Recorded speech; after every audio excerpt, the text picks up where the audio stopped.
सादा झुंडा गड़े दीचे पारमा, चिला रोटी बनाते हैं भंडारा माँ। सादा झुंडा गड़े दीचे पारमा, चिला रोटी बनाते हैं भंडारा माँ। चलो जाबो गुरुद्वार सुनी सबके पुकार, बीज पारमा गुरु आए हवना, सत्य के झंडा लहराए हवना। सादा झंडा गड़े बीच पारमा, चिला रोटी बनते भंडारा माँ। सादा झंडा गड़े बीच पारमा, चिला रोटी बनते भंडारा माँ। चलो जाबो गुरुद्वार सुनी सबके पुकार, बीच पारमा गुरु आए हवना, सत्य के झंडा लहराए हवना।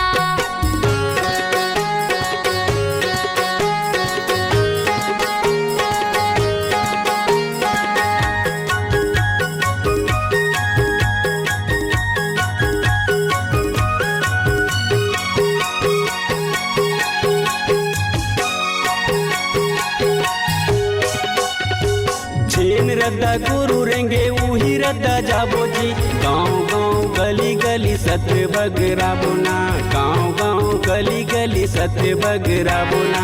सत्य के रसला हाथ धर के रे गाबूजी, हरे गाँव गली लगी रतुरी बनाबो ना, हरे गाँव गली लगी रतुरी बनाबो ना। सादा झुंडा गड़े दीचे पारमा, चिला रोटी बनाते हैं भंडारा माँ। चलो जाबो गुरुद्वार सुनी सबके पुकार, बीच पारमा गुरु आए हवना, सत्य के झंडा लहराए हवना।